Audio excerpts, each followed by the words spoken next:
Hello, hello, hello. This is your Captain Panic speaking, and today we will take care of cooking some Audioreactive Windows screensaver kind of thing. And first of all, let me turn off that annoying audio. Yeah. So when I was younger, I always got so excited whenever my Windows screensaver was active, and also whenever I started the Windows Media Player to listen to some music and turned on the equalizer, and then my little queer ass sat there and watched the music for hours. So I always wanted to do something like this, and here I finally figured out how to do something like this. And since I got asked to do a tutorial for this project file I already released earlier,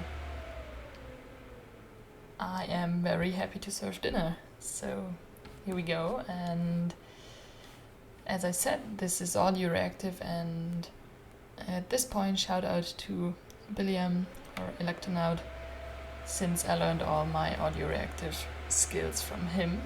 And I also will link the tutorial for the Audioreactive setup, which we will use for this. And then we will head into some slope action.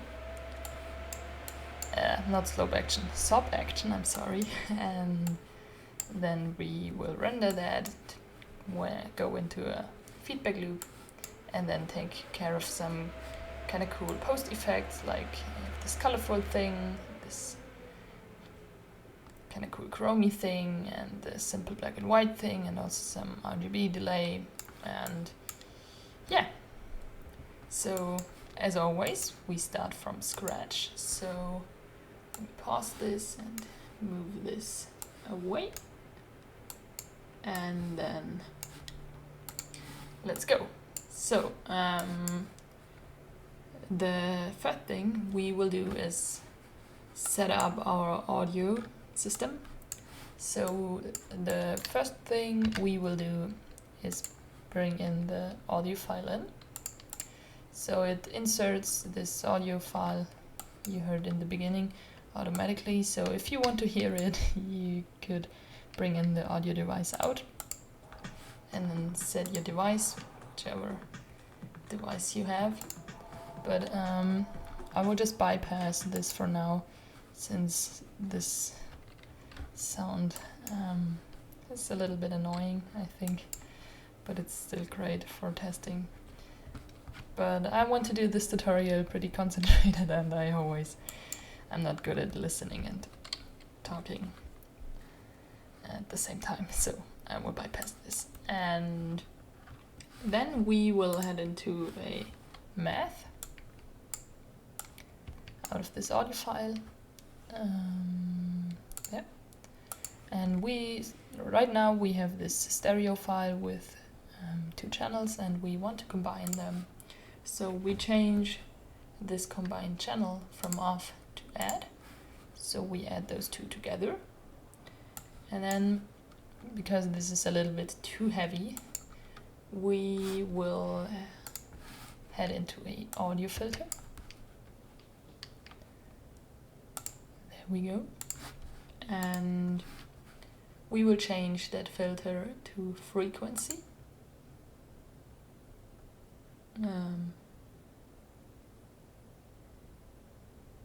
Well, not right now. Oh no, I'm sorry. We don't change the filter, we change the cutoff units to frequency. And then we will change the filter cutoff to 500. I'm sorry, just got confused by those 2 things, and I'm not an expert at those audio things. So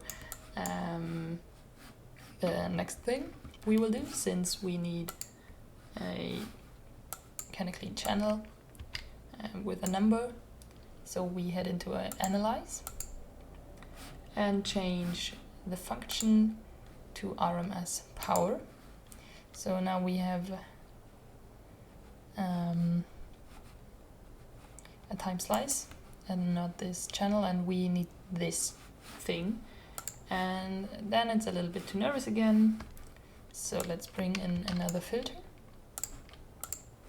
And we don't want this to be this heavy, so bring down the filter width to 0.15. And then we head into a speed, since we need the audio speed of this thing you can see. So bring in the speed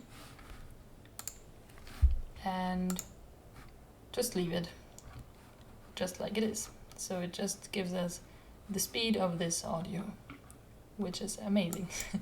Thanks Electronaut for figuring out this technique.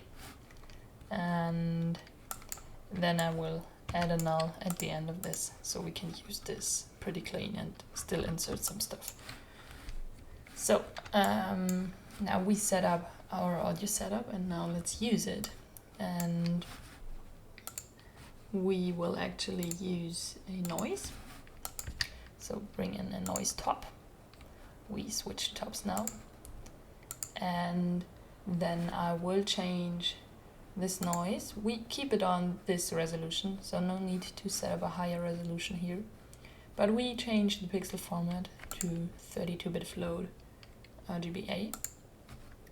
And then under the noise tab, turn off the monochrome. And then let's make some changes to this noise. So I set the period to 2. I don't want any harmonics. And I am leaving the rest on default, but I will animate the Z-axis of this noise using this channel. So make the viewer active and export this onto the translate. So chop the reference, and then when we make this visible, and let's turn on the audio again, you can see this pretty much moves to the audio. So amazing. And then we will use this noise to create a 3D geometry. So we need to get channels out of this. So I bring in a top 2 and make this the target layer of this. So now we get channels of every color channel. And then I will insert a math and change the range here from, so this range from -1 to 1, and I will explain later why I did this. So it pretty much centers our geometry we later have. And then I will bring in a null. And now let's make a geometry out of this, and we do this by, under the SOP tab, using the, where is it? The chop 2, there it is. And make this the chop. And now we have a problem. Now we need to change those channel scope names to RGB, since this is our channel names, and right now it's wrong.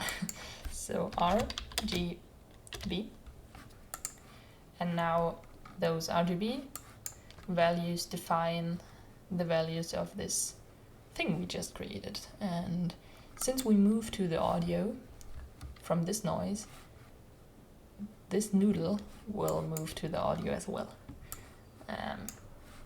Okay, so now we'll actually make this invisible again, since it's a little bit distracting. And now let's set up our geometry. So I always like to insert a transform after a chop, a SOP, I'm sorry.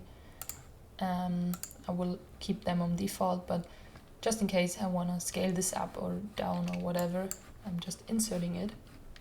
And then I add a null. And then I just take this and this line and then press tab. And under the comp, I will use the geometry. So this is the geometry we are using, and in order to make this visible for the render, we need a camera, a light, and a render top. So there we go.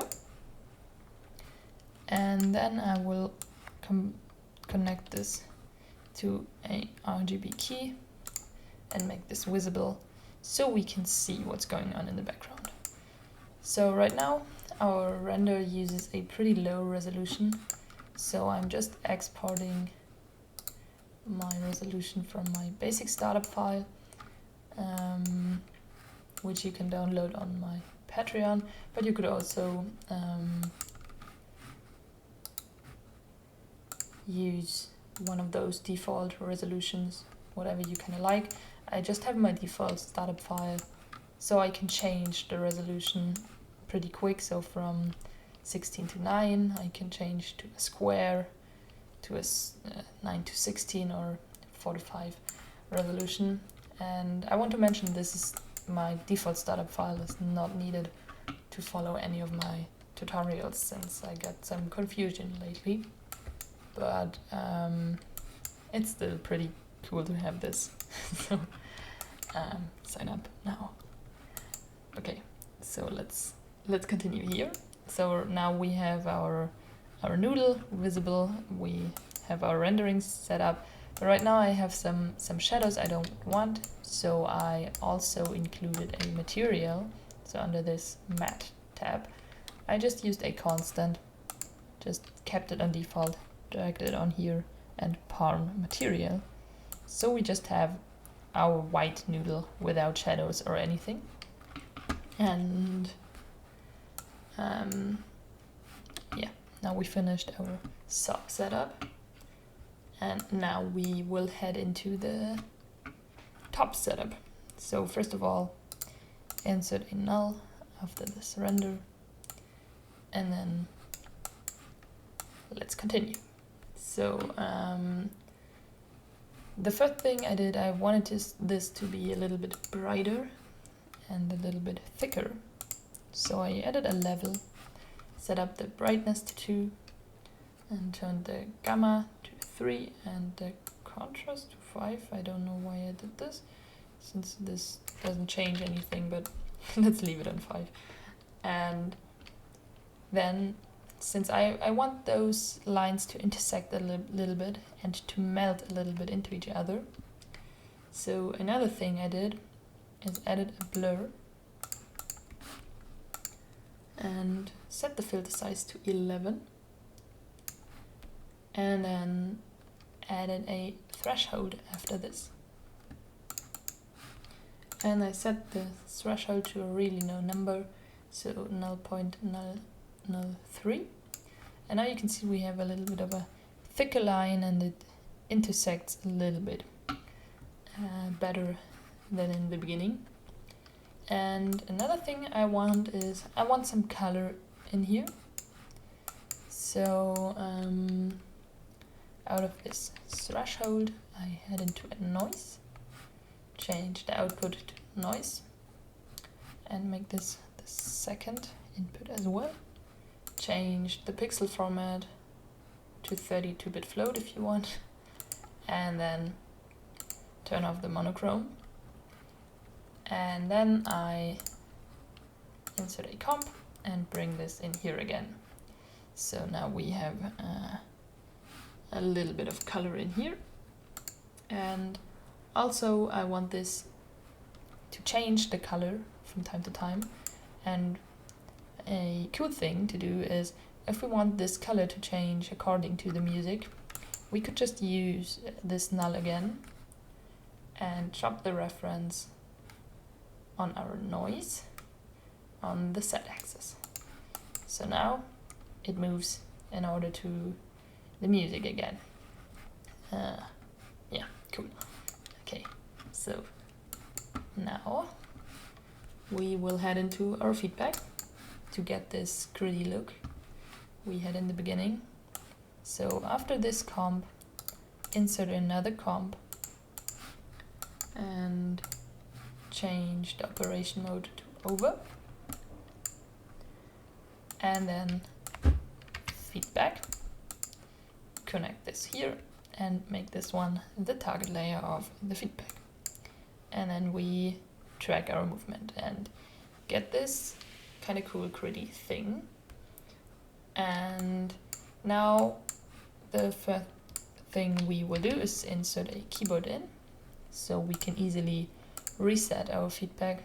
So by default it's on the key 1, so whenever we hit 1 it just tracks it. So when we chop this reference on the pulse, when we hit 1 we can reset this feedback. Okay, so the next thing we want is we want this grid to disappear again, so bring in a level and change the opacity in post to 0.9, so we just get this shadows, and this is kind of close to the Windows screensaver already. And another thing which gives a kind of glowy and more mystical look is to bring in a blur in between. So if you want this to be a little bit more glowing and more neon, this blur is just perfect for you. So if you want this blur to be a little bit more detailed, bring down the sample steps a little bit.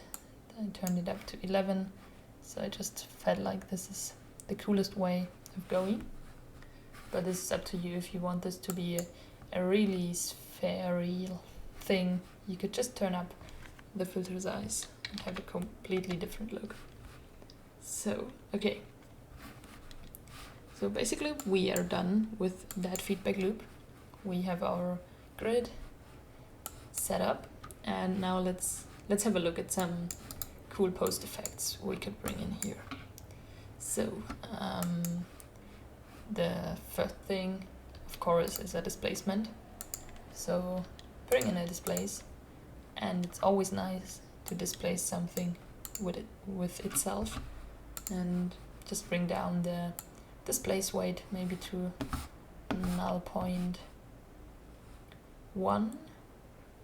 or maybe, yeah, I think 0.01 is pretty cool. But another thing I will do is blur the second input we're using for the displacement, so it's a little bit not that heavy and more liquid. So bring up the blur filter size to 32, so it's even more subtle but still there, which I enjoy a lot. And yeah, so this is about the displacement. And now if you want to bring in more colors here, I always like to bring in another noise. So after that displace, head into a noise, change the output to noise to keep the resolution, and then bring this into the second input. And then you could play with the period and the harmonics and turn off the monochrome to get some cool colors based on the shades we have from our shadows and our blur and everything. So it just adds more colors to our default setup, which is pretty cool. And if you want this to have a black background again, just bring in a inside and use this alpha channel as the second input. So we have our black background again. And yeah, then another thing I will show is the black and white basic thing.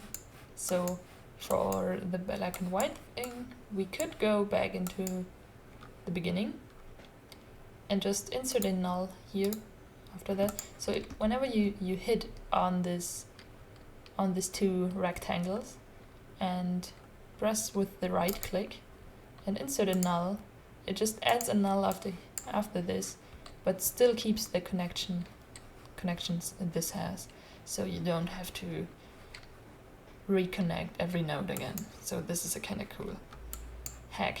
So, and yeah, if we want to change between the color mode and the black and white mode, just insert a switch here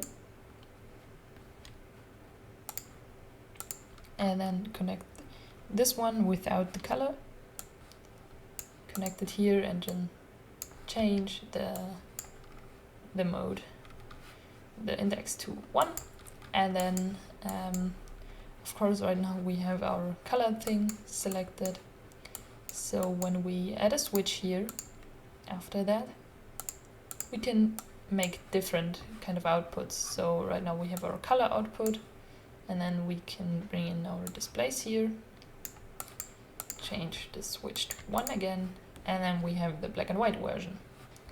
So also we could do this when you turn off the displays, you just have the grid thing again. And now let's bring in another cool effect which I recently discovered, which is from the palette under the image filters, the RGBA delay. And if you insert this after our switch, you get this cool RGBA delay and can make some pretty cool changes. Right now this is too much of a delay for my taste, so I will bring this down to 3, 2 and 1.